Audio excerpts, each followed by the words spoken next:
ለሚደፈር ሶስት ኢንተርናሽናል ቋንቋ መናገር ማትችል ሴትዮ አሚን ቆንጂ ሴት አማርኛ እንደዚህ ሞክ በማድረጓ በጣም ያሳዝናል። እንዴ ልቤን ትንሽ ሰብረዋል። ግን አላ ፈገግታሽ የሚያድስ ነገር አለውና ችግር የለም እንዴ ፐርሰናል አድርጌ አልወስደውም። እና ይሄ ፕሪፈረንስ የሚባለው ነገር እንደውም ኩክ ማታረግ ሴት አልፈልግም። ምክንያቱም የሰው ልጅ ከድርጊት ጋር ነው ፍቅር የሚይዘው። እንደዚህ አንኮንዲሽናሊ የሚወድሽ ፈጣሪና ፈጣሪ ብቻ ነው እንጂ እናትሽን ብትሆኚ ልጇ ስለሆንሽ ጥሩ ልጅ ስለሆንሽ የምትወድሽ ጓደኞችሽም ቢሆኑ ስለምታስቂያቸው ወይ ደግሞ ሚሞሪ ስላላቸው ነው እንጂ ዝም ብሎ ሰው ሊወድሽ አይችልም። ባልሽም which is የሌለሽ ኦኬ ሌሎች ያገባችሁም ሚስቶች ብትሆኑ አንቺን ማንነትሽን ወዶ አግብቶሻል። ማንነትሽ ደግሞ አንቺን የሚገልጸው ምንድነው? በድርጊትሽ። እያንዳንዱ ሰው ድርጊቶቹ አሁን ለምሳሌ እኔ ስለራሴ መጥፎ ነገር ብናገርና እሱን ድርጊቶች እያወቃችሁት ከኔ ጋር ልትዋደዱ ወይ ደግሞ ልትፋቀሩ አትችሉም። ምክንያቱም የሰው ልጅ የሚፋቀረው ከድርጊቶች ጋር ነው። that's all። እና ወንድ ልጅ አንዴ ፕሪፈረንስ ኖሮት ሙያ ይኖራት ዳቦ ትስጠኝ ሰላሜን ትስጠኝ ስላለ ብቻ የእናንተ እንደዚህ የምዘረጉት ሊስት መረሳት የለበትም። ምክንያቱም አንድን ሴት ፕሪፈረንስሽ ምንድነው ብትያት እሷም ይኖራታል። ቦዲጋርድ የሚሆን አቴንሽን የሚሰጠኝ የሚጋብዘኝ የሚያዝናናኝ ቴራፒስት የሚሆን ላይፍ ኮች የሚሆነኝ ቤስት ፍሬንዴ ካልሆነ ሎያል የሆነ እነዚህ የሚዘረጉት እንትኖች አያልቁም። ወንድ ልጅ ሪስፔክት እና ፍቅር ነው የሚፈልገው፣ ሌላ የሚፈልገው ነገር የለም። ነገር ግን ይህ አዲስ ሆኖ የመጣው ፌክ ሞደርን ፌሚኒስት የሚባሉት ሰዎች እኩልነትን እንፈልጋለን ሳይሆን የሚሉት ከወንድ እኩል መሆን እንፈልጋለን የሚሉት እኩልነትን ከወንድ ጋር አገናኝተውታል። ሴት ልጅ ግን እንደ ወንድ ልትሆን አትችልም። ዳትሶል በቃ ወንድ ልጅም እንደ ሴት ልትሆን ሊሆን አይችልም፣ ሴት ልጅም እንደ ወንድ ልትሆን አትችልም። ግን እናንተ በክራምፍ ግዴታ እንደ ወንድ መሆን እንፈልጋለን ካላችሁ ራሳችሁን እያጣችሁ የምትመጡት፣ ፈጣሪ የተሰጣችሁን ጸጋ እያጣችሁ የምትመጡት። ምክንያቱም ሴት ልጅ ራሷን የቻለ ቆንጆ የሆነ ክሪያቲቭ የሚያደርጋት በጭንቅላት አስተሳሰቧ ለየት የሚያደርጋት ብዙ እናንተ ያላችሁ ነገር ታውቁታላችሁ። በቃ ትዕግስቷ፣ የእናትነት ፓወሯ ብዙ ነገር አላት ሴት ልጅ። ግን ይህንን እያጣችሁት ናቹራሊ የወንዶችን ቴስቶስትሮን እየሳባችሁ በመጣችሁ ቁጥር ምን ይፈጠራል? ይሄ ሀገራችንም ሃይማኖታችን የምታወግዘው ሴት ለሴት የሚባለው ነገር እየጨመረ ይመጣል ማለት ነው። which is 2016 ላይ በተጠናው በ9.3% ያደገው የሰይጣን ስራ ማለት ነው። ቁጥር አይደለ የፈለግሽው እንዲህ ቁጥር ስለጠራሽ ታውቃለች እንዲባል ያው ምስኪን ነው ያዳምጥሻል። በተጨማሪም ደግሞ ሴቶቹም ጸባያቸውን እየቀየሩ ስለመጡና 60% በላይ የሆነ የፍቺ የትዳሮች መፍረስ ምክንያት የሆነ ነገር ነው። ገብትሻል? ይሄ 10% 30% የሚሆነው ደግሞ በወንዶቹ ጥፋት ነው እንበልና፣ ምክንያቱም ያው ወንዱ ፍቅር ስለማይሰጣት አቴንሽን ስለማይሰጣት ምናምን ነገር ይሄ ምንድነው ድርጊቱ ስለጎደለባት ነው። ተመልሶ መጣ ፌክ ፌሚኒስት የሚባለው መሀል ላይ ገብቶ ነው ማለት ነው። ስለዚህ ይሄ የጾታ ጦርነቱ የለያየን ነው እንጂ የሚያመጣው እያቀራረበን አይደለም። አያርገውና አንድ ቀን እንኳን ጦርነት ቢነሳ ወንዶቹ እኛም እኮ ነው መተን ከእናንተ ጋር ምንዋጋው፣ ከምን ጋር እንደምንዋጋ አላውቅም፣ ግን ምንዋጋው እንጂ ሴት ብቻውን ወታ አትዋጋም። ምክንያቱም ማንም የትኛውን ባል ቢሆን ሚስቱን አውጥቶ ለጦርነት እንድትዋጋ እሱ ደግሞ ሶፋ ላይ ቁጭ ብሎ አይጠብቅም አይደለ? እስከዛሬ ተፈጥሮ አያውቅም፣ ሊፈጠርም አይመስለኝም። ግን በዚህ ከቀጠላችሁበት ሴቶቹ እንደ ወንድ ካላችሁ ያላቅም የት እንደሚደርስ። ስለዚህ ይህንን ጥላቻ በቃ ጣየው። ምክንያቱም ይህ የምትጠቀሚበት ስልክ ራሱ በወንድ ነው የተሰራው። ወንዱ ማን የወለደው? ሴት ልጅ ነች የወለደችው። ስለዚህ እንጠቃቀማለን፣ እንፈላልጋለን። አንቺ ያለ ወንድ ምንም ልትሆኚ አትችይም፣ ወንዱም ደግሞ ያለ ሴት ምንም ሊሆን አይችልም። በቃ ያለ ምክንያት እኮ አልተፈጠራችሁም፣ ያለ ምክንያት እኛም አልተፈጠርንም። ግን ይህንም ከገፋሽበት ይሄ ጥላቻ ምን ይዞ ይመጣል? ኤጎ ደግሞ ምን ይዞ ይመጣል? ራስን ማጣት። ራስሽን ካጣሽ ደግሞ የሆነ ሳለ እብድንም ጅልም ነው የምትሆኚው። ከዛ የሆነ ሳለ ጊዜው ከረፈደ በኋላ ጥሩ ወንዶች ግን የተሄዱ ምናምን ነገር ብለሽ ወደ ትዳር ወደ መፈለግ ስትመጪ ይዛ ሳለ የሚፈልግሽ ወንድ አይኖርም። ምክንያቱም ከሩቅ ነው የምታውቋቸው። እንደዚህ ፀጉራቸው አጭር ወይ ደግሞ ሰማያዊ ቢጫ ተቀብተውት ምናምን በቃ እንደዚህ ሴት አይመስሉም። ምክንያቱም ራሳቸውን ወደ ወንድ ኢነርጂ ስለቀየሩ ይሄ ፌሚኒስት የሚባለው ኢነርጂያቸው ስለጠፋ ወደ መስኩሊን እየገቡ ስለመጡ ማለት ነው። ስለዚህ የትኛውም ወንድ ከመስኩሊን ከሆነ ሴት ጋር አትራክት ሊሆን አይችልም። አይኖ ይሄ ጥላቻ በቀላሉም ሊጠፋ አይችልም። ምክንያቱም ድሮ በሆነ ወንድ ተጎድተሽም ሊሆን ይችላል እና ደግሞ እንደሱም ልክ እንዳንቺ በሌላ ወንድ የተጎዱ ሴቶች አንቺን ይከተሉሻል ማለት ነው። እና ይሄንን ህመም ሁልጊዜ ይዛችሁት የምትቀመጡ ከሆነ ምን ይሆናል? እቺ ዩኒቨርስ ልታድናችሁ አትችልም። ምክንያቱም ሁልጊዜ ተሸክማችሁት የምትሄዱት ሸክም ቀላል ስላልሆነ ማለት ነው። ስለዚህ ይህን ጥላቻ ወደ ጎን ጣሉትና ሰላማችሁን ይዛችሁ ኑሩ። ለሴቶችም የምትደግፊያቸው ከሆነ ደግፊያቸው፣ ይመችሽ።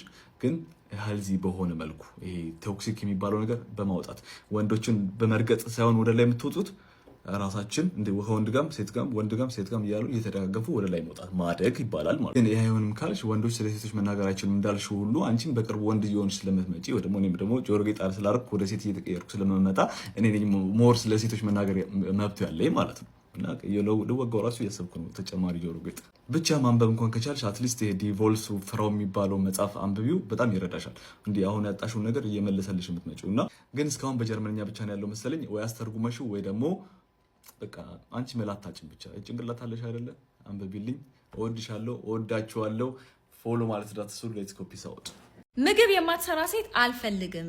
ፕሬፈረንስ ነው፣ ላቭ ኮንዲሽናል ነው እና የሰውን ማንነት የምንለየው በድርጊቱ ነው እና ኩክ የማታደርግ ሴት ማንነቷ ጥሩ ስላልሆነ አልፈልግም ፕሬፈረንስ ነው የሚል አርጊመንት ቀርቦልናል ከጆናሲ። ራሳችንን እናዋርድና ባንተ አስተሳሰብ እንውረድ። ምንም አቋም የሌላት ምንም ለመማርም ለመስራትም ለመለወጥም ሀሳብ የሌላት ዝም ብላ ቁጭ ብላ የምትኖር ሴት ተነስታ እኔ ባለሀብት ነው ማግባት የምፈልገው ብትል ጎልድ ዲገር እንላታለን አይደለ?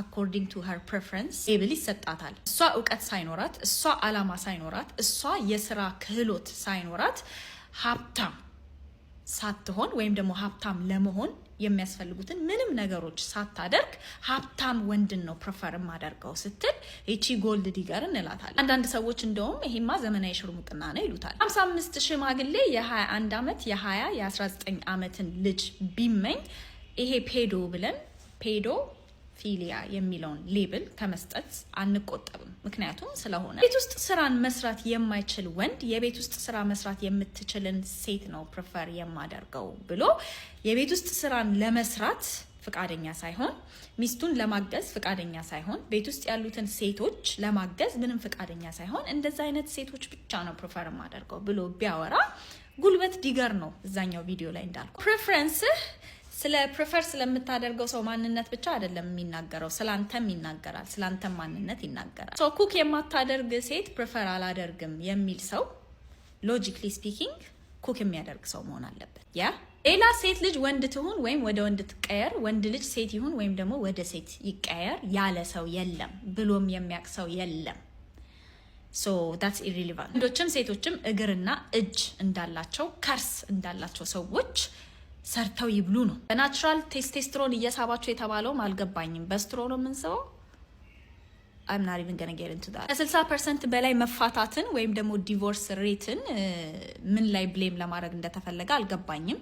ግን እሱንም ክሊር አውት ለማድረግ የምሰጣችሁ ኢንፎርሜሽን ምንድን ነው፣ በአሁን ሰዓት በጣም ብዙ ትዳሮች አሁን እንደተባለው ከ60% በላይ ትዳሮች እየፈረሱ ያሉባቸው ዋና ዋና ምክንያቶች ተብለው የተቀመጡ 5 ምክንያቶች አሉ። የመጀመሪያው ፋይናንስ ነው፣ የገንዘብ ችግር። ሁለተኛው አፍላ እድሜ ላይ መጋባት ነው፣ ቸኩሎ መጋባት። ሶስተኛው ዶሜስቲክ ቫዮለንስ ወይም ደግሞ የቤት ውስጥ ጥቃት። አራተኛው የሲጋራና የመጠጥ ሱስ። አምስተኛው ደግሞ መማገጥ። እነዚህ ናቸው ዋና ዋና ትዳሮች እየፈረሱባቸው ያሉ ምክንያቶች።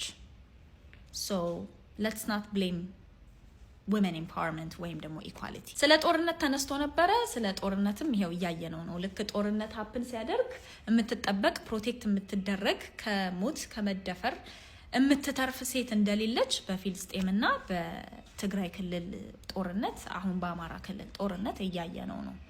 ሶ ጦርነትም የመከራከሪያ ሀሳብ ሊሆን አይችልም። ወንዶችንም ሴቶችንም የማያሳርፍ ነገር ስለሆነ ማለት ነው። ማስኩሊኒቲና ስለ ፌሚኒኒቲ ለማንሳት ተሞክሯል፣ ግን ምንም ሎጂካል የሆነ ኤክስፕላኔሽን አልተሰጠም። አም ጌሲንግ ጆናሲ ሴቶች ፌሚኒን ኤነርጂ ብቻ ነው ያላቸው፣ ወንዶች ደግሞ ማስኩሊን ኤነርጂ ብቻ ነው ያላቸው ብሎ ነው የሚያስበው። ጀርመንኛ መጽሐፍ ያነባል፣ ግን ስለ ማስኩሊኒቲና ስለ ፌሚኒኒቲ ኮመን የሆነውን እውቀት እንኳን አንደርስታንድ አያደርገው። ማስኩሊንና ፌሚኒን ኤነርጂ የሚባሉት ነገሮች ሴቶችም ጋር ወንዶችም ጋር ያሉ ነገሮች ናቸው ኢን ኢኳል ሜዥር እና በህይወታችንም በሪሌሽንሺፓችንም በምንም ሰክሰስፉል መሆን ከፈለግን ቲዮሪው የሚነግረን ምንድነው? ማስኩሊንና ፌሚኒን ሳይዳችንን ባላንስ አድርገን መኖር እንዳለብን ነው እንጂ ሴት ስለሆንሽ ፌሚኒን ትሬቶችን ብቻ ኤክሰርሳይዝ አድርጊ፣ ወንድ ስለሆንክ ደግሞ ማስኩሊን ትሬቶችን ብቻ ኤክሰርሳይዝ አድርጊ የሚል ነገር የለም። ሎጂክን ከኤምፓቲ ጋር፣ ስትሬንግዝን ከክሪኤቲቪቲ ጋር፣ ኮምፒቲቲቭነስን ከኮኦፕሬሽን ጋር ባላንስ አድርጋችሁ እንድትኖሩ ነው ዲማንድ የሚያደርገው። ይህን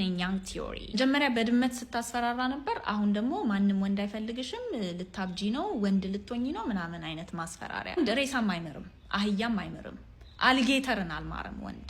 ስለዚህ አታስብ ስለ ወንድ ፍላጎት። ሌላ ስለ መደጋገፍ አውርተህ ነበረ። ስለ መደጋገፍ አንደርስታንድ የምታደርግ ከሆነ ዲስ ሆል ዲስኮርስ አያስፈልጋንም ነበር። መጀመሪያም ያወራሁት ስለ መደጋገፍ ስለሆነ ማለት ነው። ወንድና ሴት ቤት ውስጥ ያለውን ኃላፊነት ተደጋግፈው ይተጋገዙ ነው ፖይንቱ። መደጋገፍ ነው እያወራን ያለ ነው። ደጋገፍን ተቃውመህ መተህ አሁን ደግሞ ወንድና ሴት ይደጋገፉ ብለህ ፕሪች የምታደርገው ምን ነው?